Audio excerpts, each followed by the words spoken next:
because you are the truth seekers and the patriots. Thank you for being here. Before I get started, I want to thank our law enforcement, our military, our first responders, because they truly are the line between peace and chaos. So please join me in a loud round of applause for the men and women that keep us safe.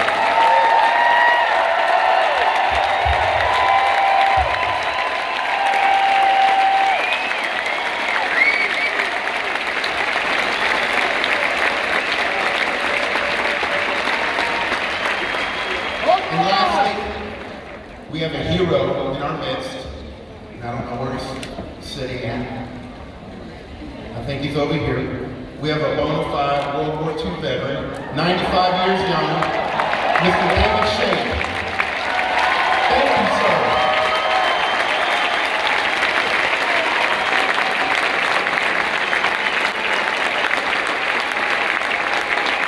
Thank you for your service. The greatest generation.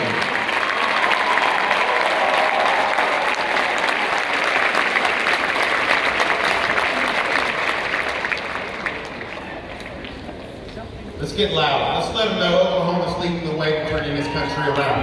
Let's let them know that we are free Americans in here. Liberty is the responsible use of freedom under the rule of law, without depriving others of their freedoms. Freedom, on the other hand, is the unrestrained ability to fulfill one's desires, oftentimes at the expense of others' freedoms. And that's what's happening here today. We have those that would divide and destroy this country, abusing their freedoms at the expense of yours through censorship, accusations of racism, cancel culture, and the blatant violations of your rights under the Constitution. Right. Hold the line! We can no longer afford to remain silent while our liberties are being chipped away at. We all come from different backgrounds, religious beliefs, ethnicities, and political affiliations, and that should be celebrated. Amen. Yeah. But what unites us, what makes us one, is that we are Americans, and we live in the greatest country this world has ever seen. Never, ever let anyone make you feel ashamed of that. But make no mistake, folks, we're living in a pivotal time in this country. Efforts to dismantle law enforcement is no longer just an idea by the radical left. It's a reality. Defunding the police is happening. Efforts to remove qualified immunity is happening. If they're successful in their efforts, who is going to protect our most vulnerable citizens? If the assault on our Second Amendment right continues, how are you going to protect yourselves? Let them know. Let them hear. President Biden recently stated that the Second Amendment is not absolute.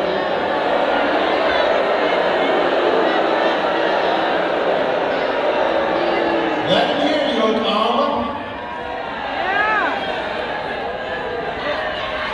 Who decides what amendments are absolute and which ones aren't? That's right, that's right. He also stated, and I quote, that gun violence is an epidemic in this country. Let me repeat, gun violence is an epidemic in this country, and that it's an international embarrassment.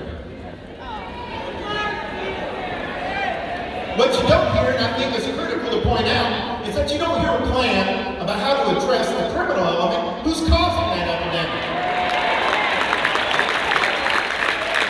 But, in all fairness and for the sake of argument, let's say the president's plan does address the criminal element.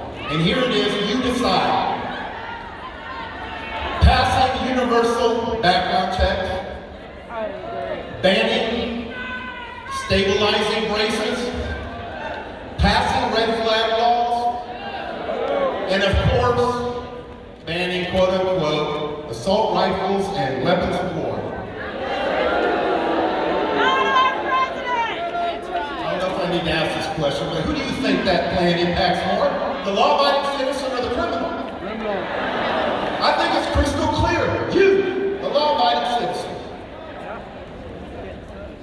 The radical left wants to dismantle law enforcement, the one institution that, if left alone to do our job, has shown the ability to curb gun violence. The left wants to bastardize the Second Amendment, which will leave you, the law-abiding citizen, vulnerable to the criminal. The same criminal that doesn't get a background check before they obtain a gun for violence. The same criminal that, by and large, does not use stabilizing braces before using a gun for violence. The same criminal that will not abide by red flag laws or any laws for that matter. Remember, this is a deflection in hopes that you, the American people, will forget that violent crime in this country has risen substantially, especially in our larger Democratic-run cities where gun laws are more restrictive than most. Right now in the U.S., there's just over 500,000 American citizens living on the streets. A startling fact is that an increasing number of them are children under the age of 18. About 12% are veterans, and an overwhelming number of those American citizens living on the streets suffer from mental illness, disability, and addiction. Have these Americans been forgotten? I say yes, they have. Because instead, this administration would direct their efforts and your taxpayer dollars to open borders. And how have they chosen to deal with this open border crisis?